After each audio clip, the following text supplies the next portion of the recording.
thing. Go right into the Hey, everybody. It is Sketchy Live Monday night. Sketchy Live Monday. We're back. Yay. We've got art to do tonight. We do. Johnny's drawn tonight. That's right. So stick around. We're going to get to some drawing and other stuff. We'll be right back. Hopefully audio is working. Yep.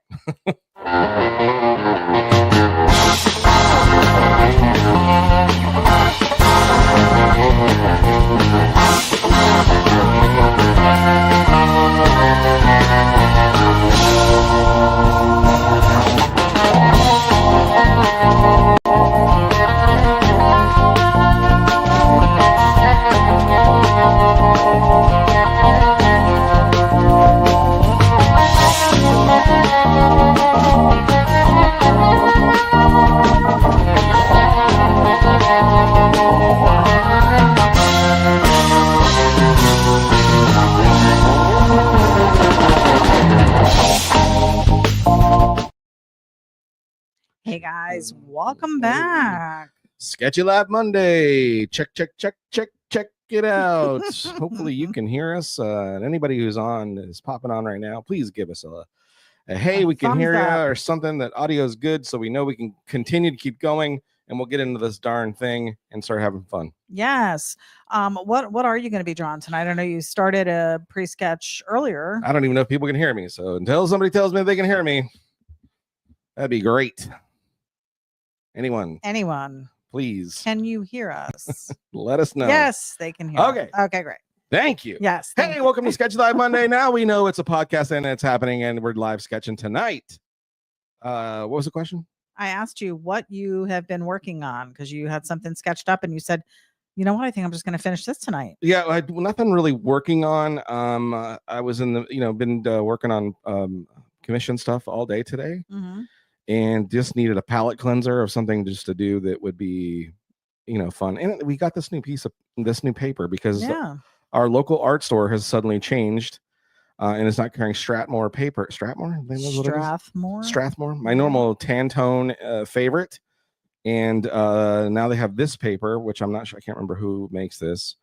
And it's a way different paper, much more smoother. Still tan, but the consistency a little more yellow than tan, but it pencils on nice, and it's erasing really nice, which is nice. Oh. But the texture is way different, so it'll be interesting to see how color goes on, because that's the part I'm a little worried about. Right. So we're gonna give it a whirl. Yeah. So it was something that was just, I was like, you know what, I just feel like drawing a really low T vehicle, like Model A ish, but 28 Model A-esque maybe, but more of a T style, with the flat roof and everything. And I thought, unchopped, and put a little monster in there, a little nod back to old Monster Mondays. But we're actually doing it on pencil and ink. So okay, great. I got about this far, if you can see where we're at there, just kind of throwing some stuff in there. Yeah. And I haven't figured out what I'm going to do for an engine yet. And I feel like this is like the first one just for you that you've done in quite some time, because you've been working on so many commission things, which is great. Yes. Super thankful for the support, guys, because it's been keeping them busy. But you used to just, while I was making dinner or something, you would just hang out and be drawing something in there and sketch or be like, look what I came up with. Yeah. And now I'm cooking dinner and you're still working. Yeah. So it's been a little while since I got to actually just kind of doodle, play around. Yeah. So this is kind of just a fun thing. And then, we were like, what are we doing tonight? And I was like, well, let's just I'll try to finish this up. I don't know if we'll get it done because I'm still, kind of playing sketching around with it, but we'll do our best to see if we can finish it. Okay. Well, while you're doing that, I've got the camera on what you're doing there so people can see. But I am going to tell you who's on tonight with us. Nice. We've got Paul Marziani joining us. What's up, welcome, Paul? Sir. Yeah. I'm assuming back down in Bradenton tonight. Right. Yeah. We got. Wouldn't that be interesting? No, I'm in. I'm still in your neighborhood. Fort Wayne, Indiana. I'm parked outside your. Right outside your house. We've got Hubcap Dylan on the broadcast tonight. Hello, What's Sketchy up? Duo in Oregon this week. So nice. He's getting around. Yeah. Nice. We've got Lizzie Daughtry, Elizabeth Handmade Jewelry and Crafts on with us tonight. Cool. Well, hello, my favorite two peeps of the week. Yeah. We have Michael Allen joining us. Welcome, sir. Let's see. Everybody's saying that yes, they can hear us. Roger A joining us. We can hear you in up in Michigan. Nice. All the way up in Michigan. We're that loud. You are loud and clear, they're telling us, so that's good. Robert J. Knight, hello, South Coast Cruisers. Welcome to the broadcast. Yeah, hey, welcome. Sam Metro joining us from Claremont, Florida. The rolling hills of Claremont, Florida. They are rolling. Jim Pollen, hello, everyone, from Hobo's Hot Rod Garage, Horseheads, New York, custom bead rolling. Again, yes. Love your stuff, Jim. He's doing some great things for a bunch of like really cool people, too. Just tons of stuff going on. Bunch of soup stars and everything. Yep. We've got Lou Linder Jr. joining us. Hello, guys. Welcome, sir. Nice. Frank Pupello joining us. Hey, quick, get some popcorn. Sketchy Live is on. Yeah. Hopefully no blows thrown tonight. Right. Yeah.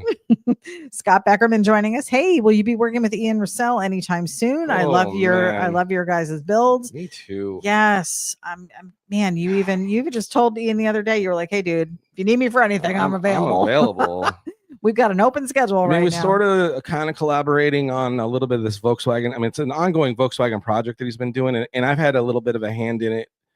Idea wise from the beginning, like the tilt, the way the windshield's going, and it was going a whole different direction, and it always ends up that way. I don't know why it continues to keep falling back to that darn panel, but I think he destroyed it, so I think it's never going to happen again.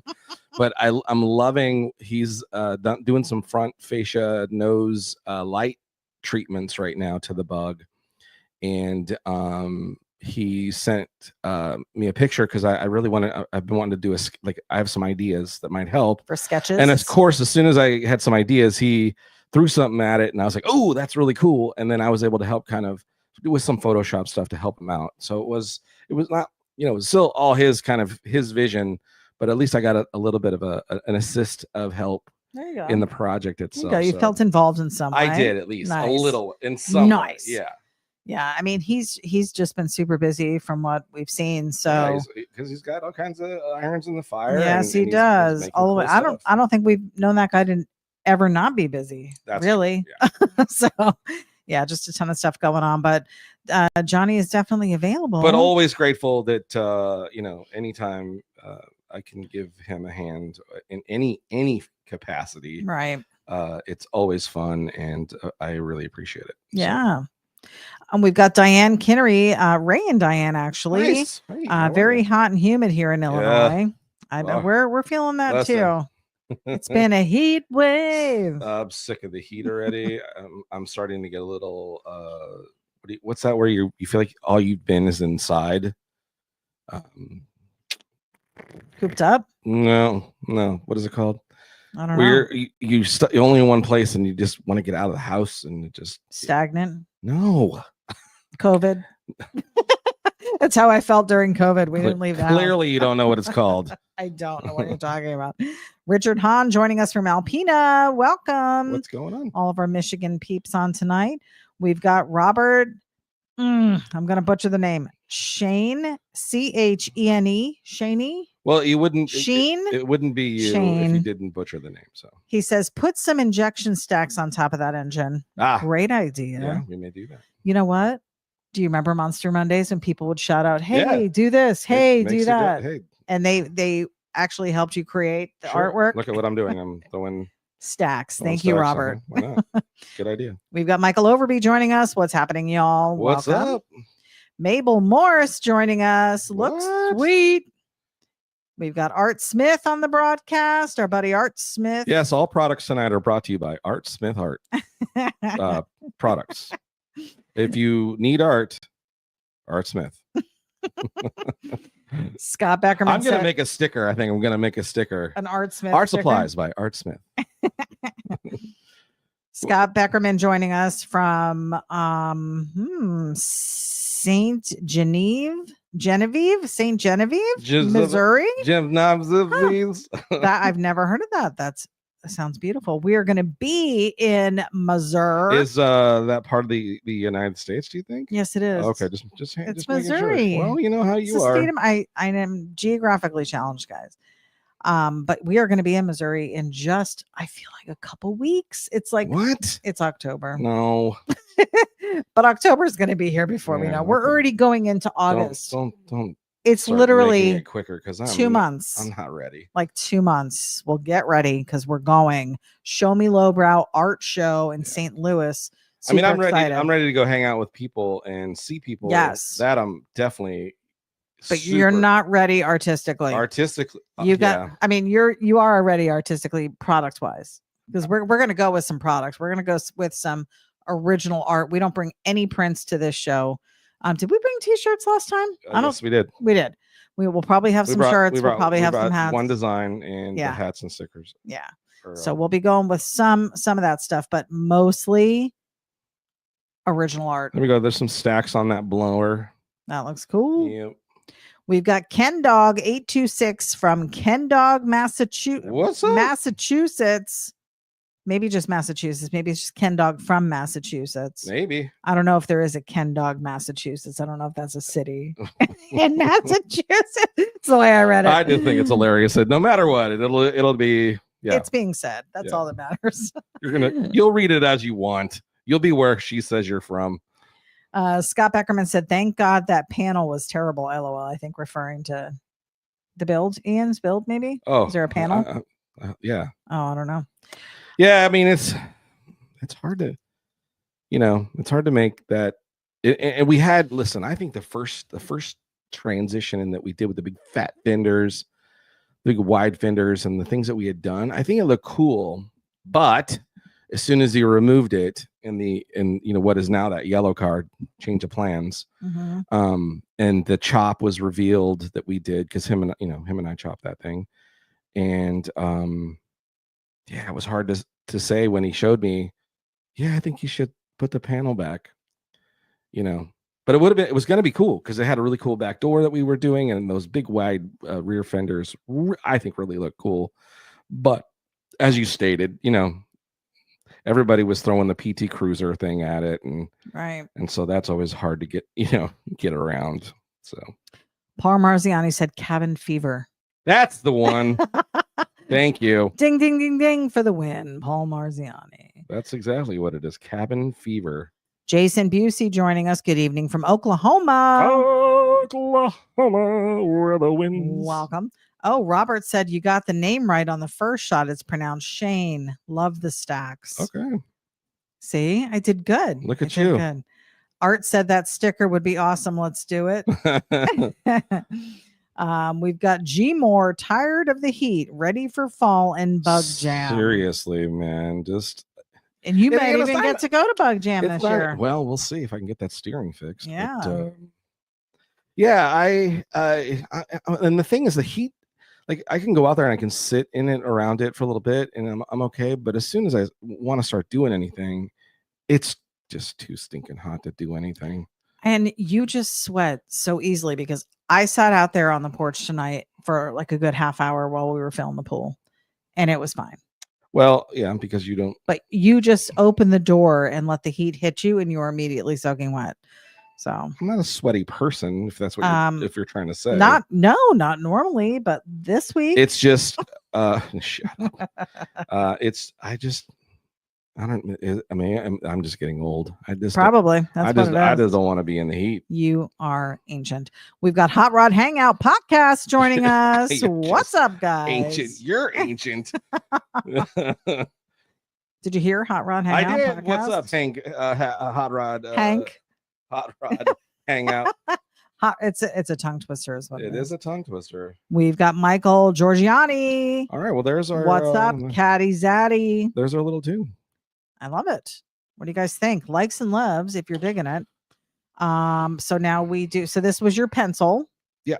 Pencil drawing, and now you're going back with what? Sharpie. Yep. We're inking it in with Sharpie. By the way, inking it in. Those Sharpie pens that I bought. Yeah. I used one today. It's like a Sharpie gel pen for me to use at my desk at work. I literally did a star, swiped my hand over it, no smear. Fantastic pen. I'm excited about it. That's great. I know. I almost want to bring one home so you can try it because you might like it better than the ones that you've been using. which is what? Sharpie, my regular Sharpies? No, the pens that you were using, your Bic ones that you raved about. No, there is no substitution for a crystal Bic pen. I'm sorry. You don't get smear. You will don't not. find smear. I will trust me. That pen will not be better than. Nope. I'm gonna bring one home for you. you. Go ahead. For you to Give me that pen. Back to differ. Give me my pen. There is no substitution for this. This is a great. I love these pens. An 80 pack for $1.99. Just writing with these. I love doodling with these. Yeah, exactly. You get 6,000 of them for $4. Here's what I do like about it. They're so great. You can tell when you're running out of ink. Yeah, well, yeah, absolutely. But they work great, and I love doodling with them. I love writing with them. They're just my all-time favorite. Blue, black, whatever color. Do you hear us, Bic? I do. I love them. Is Bic listening? Bic is nearby too, by the way. We had a friend who worked for Bic. Well, what happened? Our friend Laura. I don't think she's working there. Well, there you go. George Bennett joining us. Hello from George and the Hot Rods Motorcycle Awareness and Suicide Prevention Foundation. What's going on? Doing great things for people over there. We've got Phil Fried. Is it fried or fried? Butchering. What's up, Johnny? Butchering names since 2004. When did we start this? I feel like I've been butchering names probably my whole life. Nico Lynn. Ahoy, he says. Ahoy. Welcome, sir. Lady. Scott Beckerman, what is the name of the art show you're going to be at in St. Louis? And that's about 45 minutes for me. I want to come get some t-shirts. Check it out, man. It's the Show Me Lowbrow. Show Me Lowbrow. At Bevo. And isn't there a Facebook page for it? I want to say yes. There is. I'll maybe just do a search, but Johnny will post the flyer. I'll repost it after the show. Yeah, but it's going to be held at the Bevo brewery, I believe is what it's called. Cool. Yeah. Cool place. Very cool venue. Yeah. Cool town. Man, I hope lots of history. I hope the same people are working because there were such cool people there working, and they took care of me. Oh my God, the pretzel. Remember the pretzels? I don't care about the pretzel. I'm talking about the cold beer, man. I'm talking about the pretzel. I didn't have any of the beer. I'm not a beer drinker. Yeah, it's your fault. David Iyer joining us. Good evening from Boron, California. That's right. Boron. In the high desert of Southern California. Boron. Pronounced like freed, but spelled fried, as in fried chicken, and so on. LOL. Nice. So it's freed. Sorry, Phil. Do what you want, and you do. Okay. I just heard that song. So we have some questions here while you're drawing. Oh, there must be nobody talking. No, I'm just caught up on. Actually, Rob Spear just tuned in from YouTube. By the way, guys, live on Facebook, live on the Facebook art page, live on YouTube. We're just live. We're all just the way live, around. Man. We really are full of life and liveness. Phil is from New York City. Oh, nice. And Robert Spear from my hometown area, my home state, New Jersey. Neck of the woods. Yep. So we're gonna dive into this, and guys, because Johnny is not going to be talking too much, I would love some feedback because it's hard for you to talk and draw at the same time. This is where she's saying I don't want to talk to you anymore. No, this is where I'm saying Are you still mad at me from earlier? Oh my God. Are we going to bring that into this? Please. So if you guys could maybe really chime in. You want to make this, you turn this show into like a marriage thing. This is not like people showing up. We're supposed to be drawing. Look, shut it. Anyways, if you guys could all chime in because we are all the car culture. Every single one of us is tuning in tonight to see cars drawn, to hear about car stuff. You're all car enthusiasts. Right. So with that being said, stop bringing our personal stuff. Okay. Preserving the car culture for the next generation. How do we keep custom culture alive for future generations? And I know we've talked about this a couple times. We've done some podcasts regarding this. It's really just keeping it present, getting the cars out there. If you have an old car, go drive it. If there's little shows going on around, go to them. I mean, she says that she has 2 cars that never go to shows. Because it's too hot for somebody. That's not why. Too hot. Yeah, for somebody who's like, I don't want to sit on. I'm fine with it. I'll put my hair up in a bun. I'm good. That's funny. But what's a good way for you guys? How do you guys? Yeah, not Johnny. Don't. you should Take keep me out of this. the custom culture alive. Well, what do you think then? Oh, it doesn't matter. Well, they're responding. I'm just what do drawing. you think? Who cares? What do you think? I don't know. Is that bleeding through your paper? No. Good. I'm so not the bleeding. paper's thick enough. I'm not bleeding yet. So yeah, I think just having the cars out, having them out and about. If you have one, drive it. If there's shows going on, go to them. Bring your grandkids, bring your kids, bring your nephews. I think the way it's nieces. exposure. It's got to be part of what they do. Where they see that it's fun and it's something that they look forward to doing, and then the show itself has got to have some way to incorporate activities to get the younger folks involved in some way. Yeah, I think that's really a bigger deal. So maybe like you could have this is something I think shows. I don't know if our local shows don't always do this, but like a spectator trophy or maybe a kid's choice or a younger group's choice or something to where you're allowing their opinion to matter in some way. I know like that's really cool when they do like shows. They'll do like model deals. Like there's a show, then there's like a thing for kids that build models or that kind of thing. I know like when we go do art stuff, I'm trying really hard to get kids to draw. Yeah, so that we can continue to get keep that going. Yeah, and I mean, so what do folks think? Is there anybody? Nobody is commenting on this question, I guess so maybe they're pondering. Oh, Sam Metro has a comment. Have car shows at middle schools for national teaching and infuse an art show where Johnny Jalopy and ityB are the guests for the student portion, and then while you're at it, give away CarMax. That's a great idea. If only somebody would do that. No. Ken Dog said kids' choice 100%. Yeah, I think it's a good idea just to get them involved in some way. You know what we used to do when we used to take Raquel with us? My daughter was young at the time when we had her. She was probably like 7, 8. And we would take the car to car shows, and we had a Friends of Raquel, which is the car's name, Friends of Raquel book. And we made like a journal. Yep. And she would go around and people would leave, a little comment about the car or, hey, cool car. And they would tell us where they were from. They would put their name and where they're from. The most adorable thing about it is we made it her responsibility. Yes. Which she was like, yes. And then my favorite part. She just wants to be in charge of something. Yeah. It was like you in a clipboard. Yeah.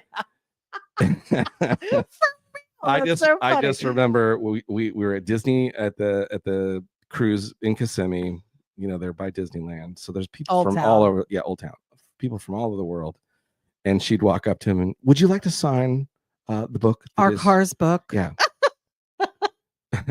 She was like hard selling people. She was. Can I sign you up for 2 years of Raquel's fan club? But she was great at it. She was good, she got the book signed, and she did, and people coming over and from stuff all like over the world, people great. Visiting the area. It was really but it was a way to get her involved. That it was something that was her job. Like, she looked forward to going to the shows. Yeah. And for a while. Till it became uncool to hang out with her parents. Yeah. Why is it important to share hot rod history with young people? Any ideas? For me, I think it would be something important. I wish I knew as much as I know now when I was a kid. And I did grow up in kind of a car household. You did, but you didn't. You did. Your cars in your household were what they were. They were tools. Yeah, but my dad would go to some of the shows. They took us to the demolition derby. We'd go to the track a bunch. It's racing. They were into racing, but it was still. So it was automotive stuff. Yes, I get that. Automotive related, but not quite. Right. The fabrication part of it and just the culture of it and the evolution of it. I didn't really get to hear about any of that. But my dad's a fan now. Right. He loves it. Right, because he's been exposed to it. Right. And he's learned things from you. Well, I don't know about from me specifically, but I mean, your dad had some pretty sick car when he was a young dude. And that's the thing too. I think for this older generation that drove these cars as their main cars, we're looking at them as classic cars, but for them, that was their car, and to have people come up and then ask them questions about it, or for them to walk around a car show and see a car that they used to drive as their daily driver back in the 40s and 50s when they were kids. Yeah. and then see it at a show and just all that you just see all the memories flood back. Again, I think that probably the most important thing is the event itself has got to have some way to get and it's the young people involved in the show in some way. However that is. Frank Pupello said kids need to build more model cars like the ones you guys saw at the big contest a few years ago. Yeah. Sam Metro said the youth are the next generation of hot rodders. Without them, this hobby takes a hit and or dies out. For sure. I mean, and it becomes non-important, which means, as laws get passed for, allowing us to do what we do, the freedom of doing that, because there are states that have been trying for the longest time to shut it down. Right. Because they look at it as, we're offenders of environmental and, infringements and all those kinds of things when, a larger majority of most of the classic cars are so better taken care of than the modern vehicles, because people put their heart and soul into them. So they're far from the worst offenders as far as, carbon footprints, I would say. Right. I'm sure there's some scientists that would say, you're wrong, Jai. And I would say, I bet you don't have a car. Do you have a car that doesn't have a plug? Right. Okay. Nothing else electric. But I think it stems. You say like the models thing. Yeah. Well, the problem is, let's be honest right now. Like somehow, some way, like model kit cars and stuff like that, those have all become so expensive. I've noticed that. As I've gone better ones anyway, and tried to buy models and things, and I'm like, I don't remember them being $30 for a model kit. Is that how much they're now? They're not cheap. Where are you going? Go to Ross. Hobby Lobby. Go to Ross. Oh yeah, what do they have at Ross? I'm just kidding. They won't have anything. Exactly. Which is normal. Paul Marziani makes a good point. They don't have anything. He says, "Give kids hot rod rides." Yes. Here. Hey, that's a great idea, and I have an idea. Go ahead. I'd like to share my idea, but I know it's impossible. Well, what I was going to say is this is one thing we've always strived to do at the shows that we've gone to, and it's because we haven't had pristine vehicles. Maybe it wouldn't matter to me. It wouldn't matter because even Rose, we've let people in, but every show that we've ever gone to, we've always had an open door for those kids to come in, and just even adults that have never sat in a hot rod before. Our car has always been a safe place. Well, aside from the rust in some of them, right, and maybe being physically unsafe, but that's one thing we've always done. And maybe we're not giving everybody rides, but we've always allowed them the opportunity to get in and smell it and feel it. But I think that would be cool. But as an insurance agent, you could probably help us with this problem. Is how awesome would it be is if a show could do that, offer, almost like you see when you go to, the place where you can ride in a race car or whatever, but right, it's the insurance part. Yeah, you have to get event coverage. That's the problem but it would be so cool if you could have a set number of people, like a club that would say, hey, tonight, sure, I'll take people around, even if it's just to drive them in the parking lot of something, and it's not going fast, but at least they would be able to get inside it, feel what it's like to be in an old car. If they can do pony rides and animals are unpredictable, yeah, sure, then you can do car rides. There's a way to do that, but there has to be a place to do it, and then there has to be people to volunteer. That's a cool idea that I would definitely be like, yeah, that'd be interesting, where you allow, maybe there's some sort of form that they sign, and you're saying, hey, listen, I'll take you for a ride around the block in the parking lot of the place that we're doing a show, and that's a setup thing that you're going to do, and we're not going to go over the parking lot speed limit 25 miles an hour, but everybody, I'm sure it's like it'd be so cool to throw a kid back in the burn out and the whole 9 yards, so they could really feel what it's like, because that would really get them. But there's got to be a way that it could be done safely, but give them an experience of being in the vehicle while it's going, because that's my favorite part of the car, because is in motion. All kids have been in regular cars, and it's not that fun. Sure, it's not going to be quite as fun. I don't agree with you, but well, I'm just saying, if you're in your mom's Ford Escort, maybe your mom just isn't fun driving. Russ Randall said, "Hi guys, model building builds interest and teaches skills, customization, painting, creative automotive interest. In my opinion, it's how most of us gearheads got started for sure. I think that would be a neat thing that you do. Like maybe you do at a show and there's those, because there are those kits that aren't very complicated, right? Where a kid could probably do them in say, half an hour, let's say, where you're at a show and maybe you get a bunch of people that could volunteer to purchase set amount of model kits, and you do where they pick them random or whatever, or even just where it's a pile of stuff and you throw all the kits in the middle and just like everybody grabs a body and can build some. I don't know. I think that there's got to be creative ways that we can get them involved, and I would say it shouldn't stop just at the kids, because there are many people, even adults, that maybe don't, that if we could change their minds and be a little more passionate about the hobby, that saves the hobby too. If we can get not just kids, but everybody to see that there's value in this hobby that we have. I can remember we were at that car show on East Lake at the church, and Jerry let you drive his 32. Yeah. Do you remember that? Of course. I remember your face. How would I not? That was the first time you've ever driven a car like that. Yeah. And that was like your dream car. Yeah. In the era of your dream cars. Absolutely. And you were a changed man after that experience. Yeah. Nothing like driving and again, kudos to him, 32, 3-window coupe, chopped, full fendered and slammed. And just, he let me, he knew I always wanted to drive one. And he's like, here you go. Let's go. And we had a video and I know I posted it on Facebook, so it's probably somewhere back in the archives from like 2010 or something. It was great. Yeah.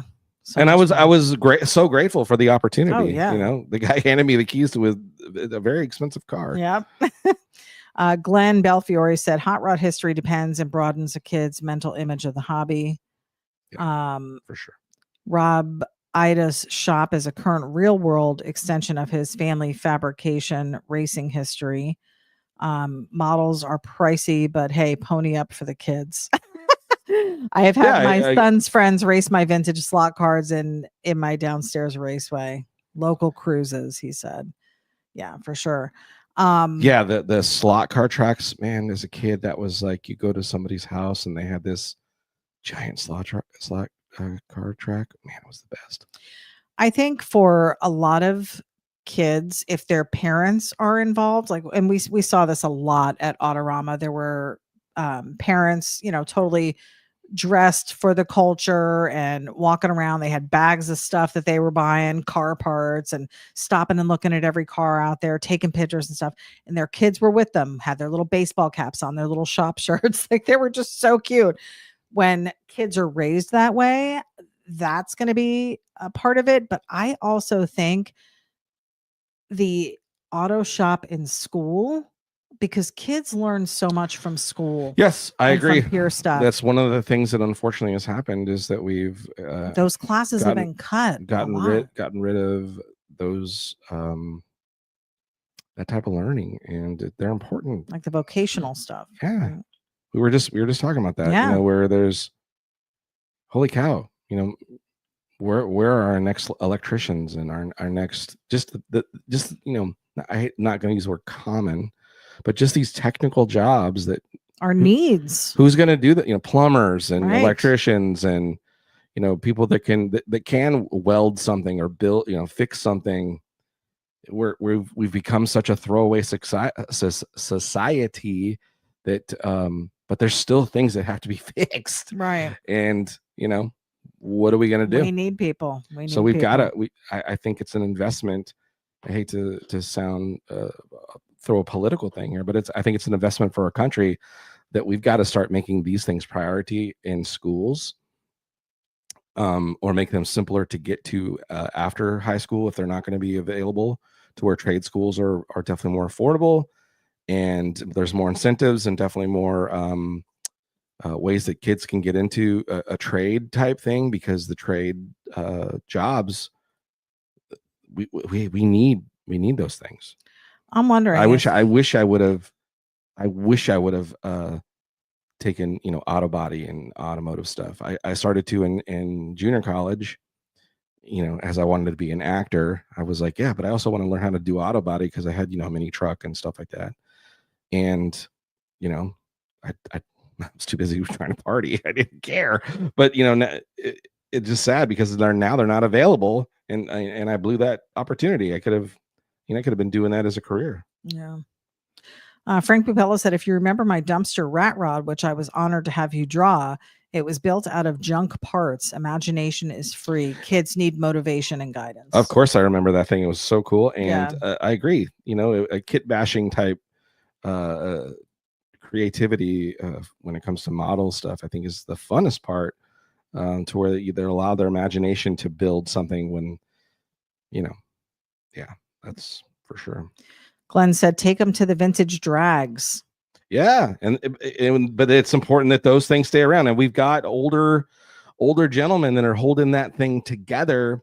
And the next generation, that luckily I've seen guys my age and a little bit younger that are starting to grab onto some of those vintage dragsters and keeping them going.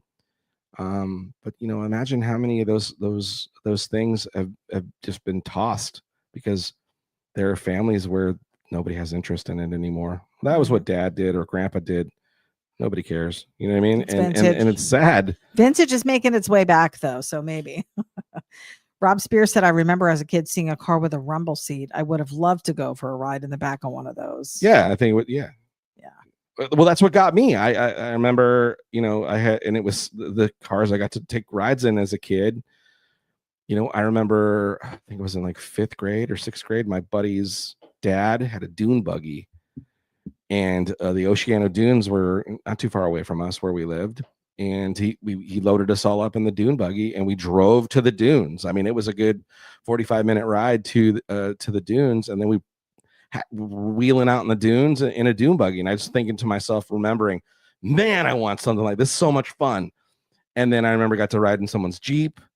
And then I rode my uncle's, Blazer with the top off. And then I rode my brother-in-law's, Nova with a big blown engine and stuff. And I just, all these times as a kid being around these automobiles and stuff, just thinking to myself, man, someday I hope I have the opportunity to do it. And I know my dad's dream was to have those kinds of things. He just never got the opportunity to do it. But in the back of his head, it was something he always wanted. Right. He always wanted to be able to have those things. He just never got a chance, which sucks. Yeah. I'm glad you're getting your opportunity. Yeah, me too. I'm so grateful. Russ Randall said, my neighbor's family didn't have any money growing up. He built killer hot rods and dragsters 100% out of cardboard folders and Elmer's glue, wheels and all. Oh, neat. Yeah. Robert said, I built models way back when I was young. Also, my favorite one was I put the 55 Chevy Badman body on a Chevy van 4x4 chassis. Nice. Paul Martiani said, I started model building at 8 years old, $2 model kits. Yeah. So those were the days. It's so much fun. Models were so fun. I was horrible at them because I had no patience. That's why I wasn't, my dad used to try to take me fishing, and I'd be bored. I'd be so bored. Because I'm like, this is not fun at all. Till we took me ocean fishing, and then it was like, oh, okay, now there's a battle. Now I'm fighting for my life. Yeah, so that was fun. But lake fishing was just boring to me. And I know for him it was like, yeah, we're out in the boat, and I'm drinking beers, and my kids got the fishing poles. To him, he was having a great time. But as a kid, I'm like, when are we gonna eat? It's just like so funny. how boring I found baseball until I went to my first game, until I went live and experienced it and saw it, the sights, the sounds, the hot dogs. It's great. Well, that's experiencing it. So for these kids to watch something on TV with cars in it and then actually being around those cars. Sure. I think also too, it's the person that they go with. So I think, like my dad enjoyed it, but it wasn't like he was like, hey, listen, this fishing's fun. And it was really pumping up the fishing. You know what I mean? And no fault to his. I think he was just happy to be not at work. So it was, to be on the lake this is my fishing. Day off. Holy cow, this is awesome. And I'm over here complaining because I'm hungry. Like, when are we going to Jack in the Box? I'm really hungry. You said. You know what I mean? You said. So stupid. You said. How do you explain? How are we digging this, by the way? Yeah, I think people are digging it. Likes and loves, guys, if you would. Let's see. Phil Krantz is on. He says, "Hi, Shaggy LeBlanc." So Shaggy must be on. I didn't see him. I didn't see him comment. So if you are there, Shag, welcome.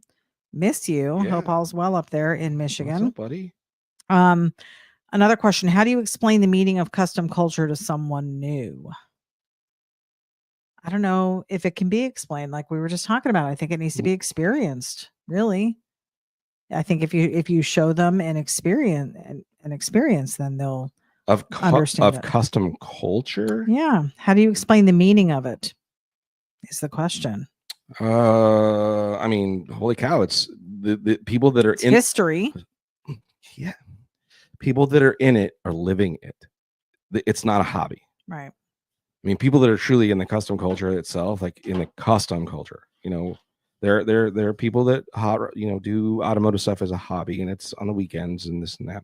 We're talking about people who live, sleep, drink, eat it. Right. It's in the houses that they decorate, their garages, the cars they drive, choices that they make, jobs that they do. Those are the people that are really immersed in the culture part. Yeah,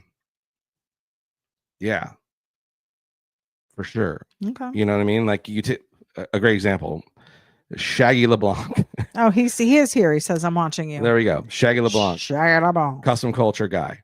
He is living the automotive art, building, creating things every single day. Right. So, you know what I mean? And is immersed in shows and going to being part of things, trophies, and just immersed in it. You know, like a Shaboom, Bob Frizz, living it. His house, his dress, his time spent is in it. You know what I mean? So, and again, no offense, or not saying that if you're not all those things, but if I was going to explain to somebody what it really meant, what it meant is it's somebody who is so deeply immersed in the automotive culture itself that they eat, sleep, drink, live it to the fullest extent that is possible, and they truly would rather live in their garage on a couch, and if they're like, hey, am I going to eat a steak tonight, or am I getting spindles for my car? Am I buying a Traeger grill? Telltale sign. Am I buying a Traeger grill so I can, cook some killer brats on the thing? Or does my car really, really, really, really, really, really need new rotors? Or, I need a new cam. They're buying, all their money is every ounce of whatever they're doing is back into the cars. Yeah. The cars or cars itself. And if they're not doing their own, they're helping somebody else do theirs. Yeah. Good point. Paul Marziani said, doing it your way. Yeah, for sure. David Iyer said, thank you. We are living it. I believe that there are many of you that are. For sure you are. Oh my gosh. Scott Beckerman. Okay, this is a paragraph. He said, I just turned 53. My first car was a 57 Chevy 2-door sedan that I bought myself for $250 in 1987. I built that thing up myself. Parts are cheap at that time, and it was my high school daily driver and now current daily driver. I have two 55 Chevy Gassers, 48 Coupe Gasser, 65 Volkswagen Bug, was a small block Chevy Gasser, and I just bought 2 Volkswagen Dune buggies to redo. I want to know how big your garage is. Okay, hold on. So who is this? It is, oh my gosh, this window to read these. Scott Beckerman. Hey Scott, what kind of outdoor cooking grill do you have? Tell me what you have. He said, when you get ready to barbecue or grill or do something on the backyard, what are you cooking on? He said, I have 3 daughters. 2 out of 3 are drag racers with the 55, but it's hard for a kid today to go out and buy a car to build themselves up. For sure. Yeah. Tom Walter said it's a lifestyle.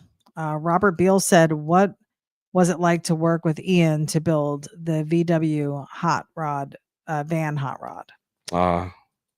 That's such a cool question, because sometimes I start to think that car and that story is going away, like in my life, and sometimes I feel real goofy because I'll post pictures of it and I'll try to nod back to the time, and it's like me kind of holding on to it, you know what I mean? But then awesomely, people like you who ask that question makes me feel better that it's that they're also curious, and still people that don't know, maybe didn't see the show or those kinds of things, or even know the true story of how it all went down. But the reality is that what was it like? It was amazing. It was a dream come true. I was a huge fan of Ian's before I ever got a chance to know him or be on the show. And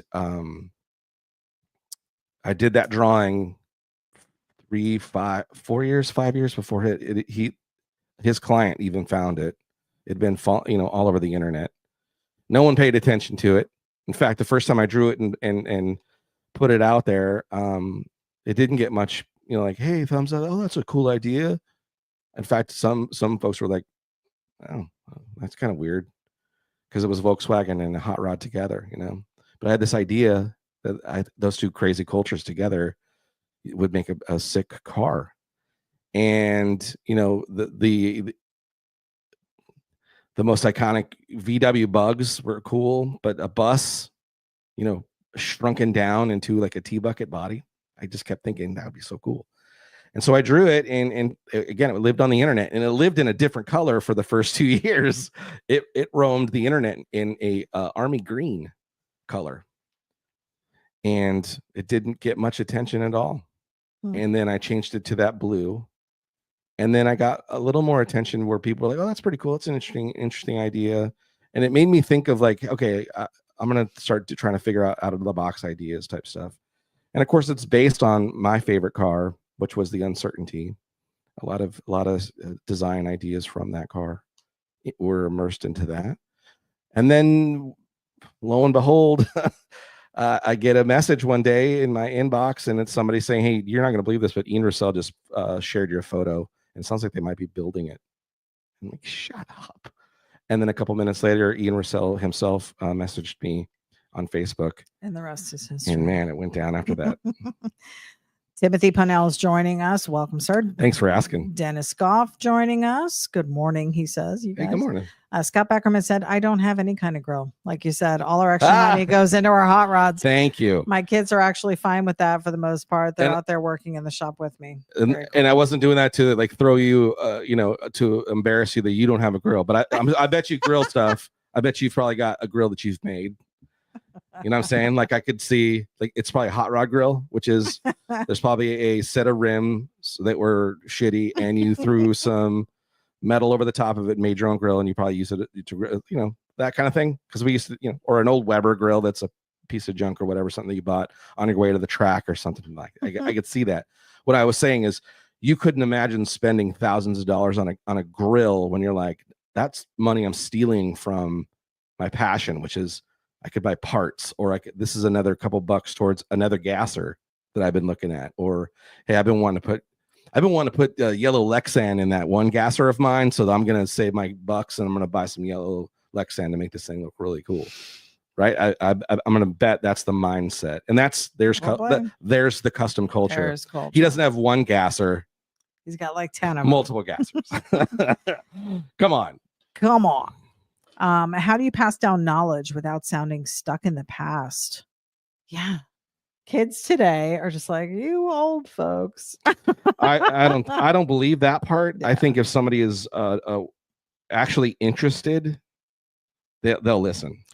I think so. I mean, proof of it when we went to the middle school, San Metro's middle school. There were kids that were super interested. Those kids were eating up that car. Now there were kids We that brought looked Kona. that there were kids that looked around at it and thought, oh, these are cool cars and they're neat and whatever. And they were looking for opportunities to take them pictures of themselves and something that was weird to them or odd.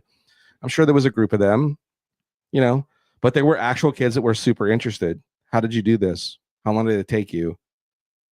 Did you buy it this way? All those, you Great did questions. You did that.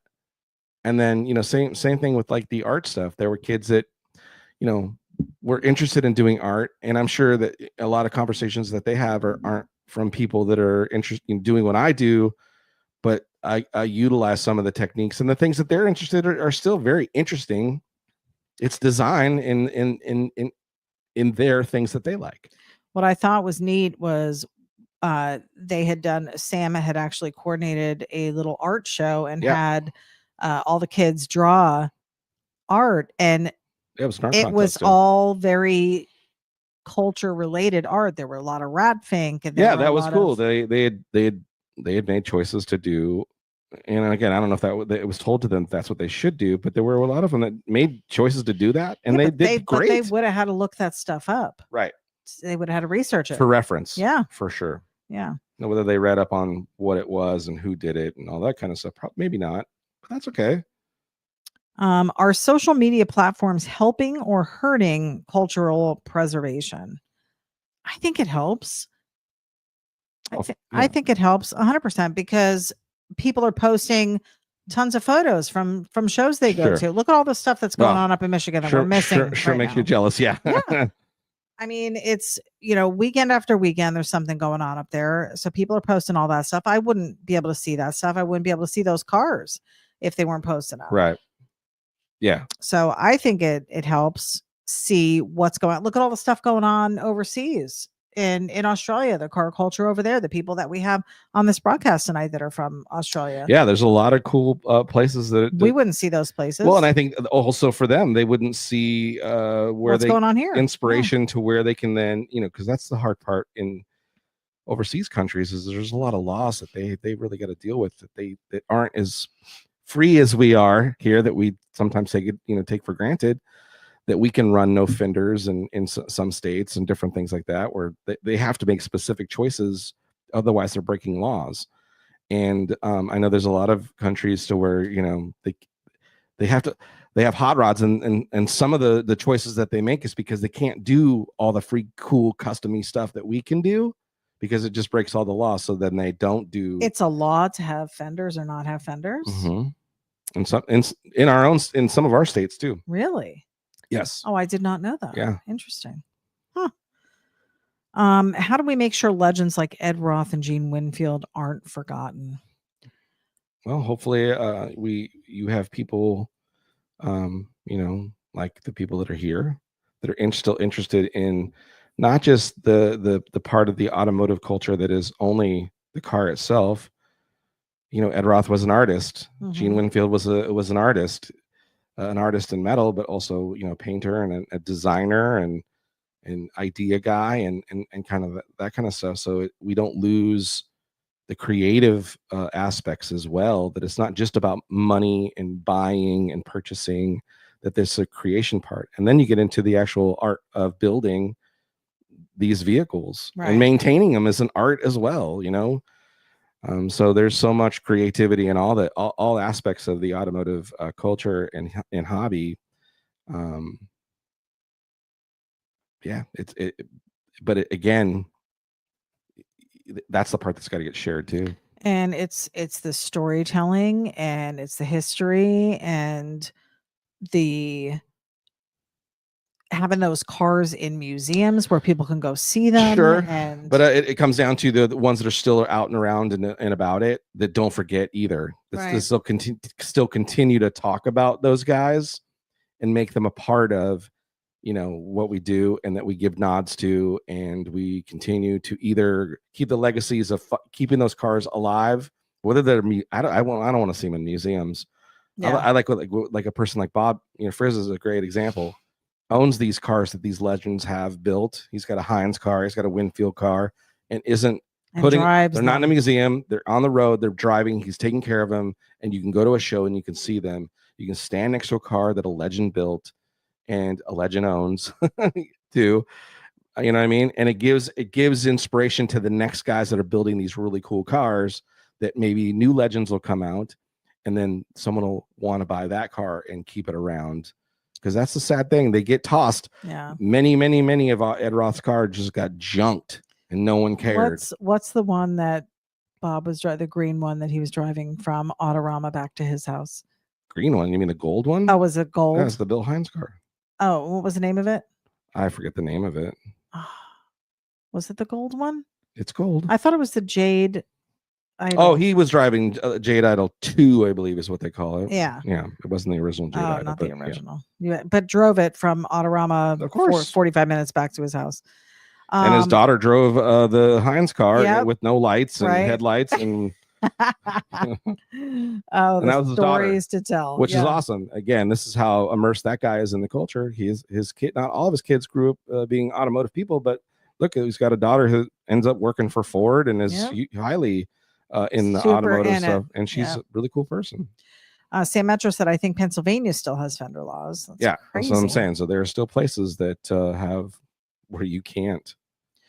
We've got the Evans on with us tonight. Dan and Mary Evans. Dan says there's a hot rod culture I saw in Bangkok. They just went to Bangkok a couple of years ago. So I guess a big car culture over there.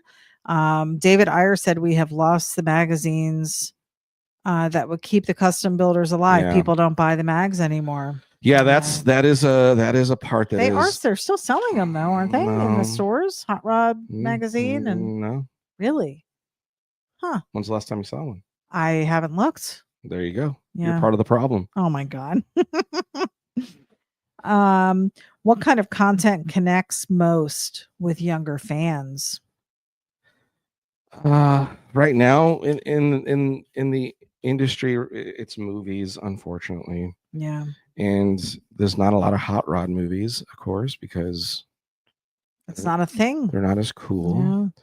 But thank goodness, movies like they were someone took cool choices. Like when Iron Man came out and Tony Stark owned a sick 32 Roadster and had some hot rods in his cars, and there's been some remakes of some stuff where there's some older cars in it, and they've stuck around in movies. I don't think the old cars get as much flavor. It goes back to generational sharing. If you look at how is it the lowrider culture has stuck around for as long as it has? Has it stuck around, or is it coming back? It's stuck around. It's never left. Oh, okay. Never left. In the communities in Los Angeles and those areas where the culture has always been and has lived, it's never died. It's never gone away, because generation after generation after generation, they value the value of the vehicle itself and the time spent and the pride in it, and is passed down to generations. And it's why it continues to live, because they are, the lowrider community is making sure that the next generations are seeing and are part of it too. So I think there's some cues that we in the hot rod community we can take from that subsection. Because I would say they're also custom culture, because they're definitely about music and art and all those stuff. But they're their own deal too, and it's an amazing, beautiful culture. And there's so much I think that could be learned from it, where you've got younger kids that are now building. I just saw a TikTok, not TikTok because I don't have TikTok. It was a reel or something where it was this kid at a little cruise in, like a little Sunday cars and coffee thing, and he's got this really nice I forget, it was an 80s lowrider, nice paint job, straight, super cool. Kid's 18 years old. And the guy asked him a couple questions, and he's like, yeah, I bought this myself. My dad, I think his family helped him, because they've had him. Yeah. So he got good direction, and so here's a generation where most kids his age could care less about cars, and he's there. And again, I've seen videos. If you look at lowrider shows, their kids, tons of kids there. Yeah. And tons of young adults and tons of teenagers and there's tons of old school dudes, and it's all being shared, and it's a part of the and again, it's a lifestyle. The lowrider culture is a lifestyle. One of the questions here said, how can we make this community more accessible and inclusive? And we experienced a bit of this when we went to a few car shows at that diesel garage place. There were some kids that rolled up in newer cars. They were, what was the Japanese cars? Yeah, there was some like it was like Hyundais and stuff. It was an open show, so it wasn't just for classics or No, it was just a car. But it was just an open show. Cruising. But for those kids to not be turned away and for somebody to go up to them and be like, hey man, cool car, just because it's different doesn't mean that they don't belong there. Yeah. And it's all about absolutely. A car is a car. I mean, there's a difference between some of the classic stuff and the older cars, and the custom culture for sure is different, but just to keep that love of cars alive. It all goes back to, again, the respect it as car people ourselves. If we show respect to them and they show respect to us, then it's all good. I could care less what they're driving. They're there. Scott Beckerman said, because low and slow is still cool. That sounds that's a low riders have survived. Yeah, that's why. Because listen, hot rod, we're all attaining low, right? Most of us, hot rod still is about speed and power and stuff like that, and muscle cars and all that kind of stuff. But if you go to in the custom culture, it's about being low and cruising and that kind of stuff. And a lot of that is definitely taken from the lowrider culture. Yeah. And and again, all we have to do is give nod to it, respect it, and that's all. That's all. We have Moose Man Diecast joining us. Hello, ityB and Johnny from Indiana. Tom Walters said, will you be at any cruise nights in Tom's River this summer? We missed our opportunity. We were up there over Father's Day weekend, but we couldn't get a flight in the day before, which is when we normally would have flown in. It would have been cool. So we usually would have done the Bellcrest Plaza show, but we missed it, and we don't have a plan to get back up there this year, unfortunately. So perhaps next year. Yeah. You never know. You never know, though. You never know. Yeah, you never know. It is 10:32. What are we doing with this? Are you gonna color it in, or are we 10:30? Well, what? So give me time because it's been an hour. Okay. We started at 9:30. So this one, I was picking a subject that I thought you wouldn't have a bunch to chime in on. So you could concentrate and get your stuff done over there, but we may have to set this one aside and cue it for colored next week, maybe, or you may finish it up during the week and have that available. Before we head out, though, I did want to have you just reiterate your July special for people. Yeah, a couple more days left in July, and that is you can have your vehicle rendering done of your car. Let me go to just us. Yep. Yeah. Today's the 28th, and I think there's 30. Is there 31 days this month? I don't even know. I don't know the song. Does anyone know the song? 30 days has January, February. Look at me, I'm doing something else. Figure it out yourself. I don't know. There's a song. Yeah, there's 31. There's 31 days. So a few more days to get on the schedule for July. Here's the July special. So it's a sketchy tune of your vehicle, $200. Just message me. It comes 17 by 11. It is a digital drawing of your vehicle. A 3/4 view of your vehicle. Doing it, sitting how you want it, or doing what you're wanting.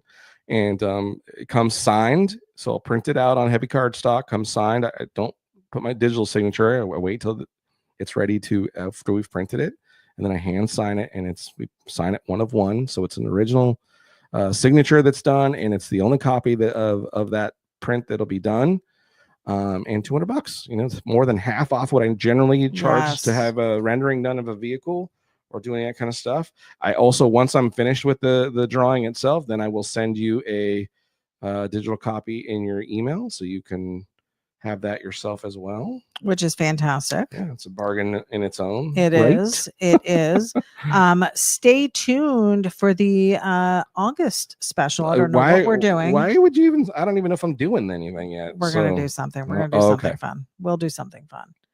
We might do some print stuff. We'll see. We're gonna have something fun for August. People have been looking forward to it, so we're gonna have something for August. So stay tuned for that. You can follow Johnny on Facebook, Instagram, and all YouTube. the social medias things. Johnny Jalopy.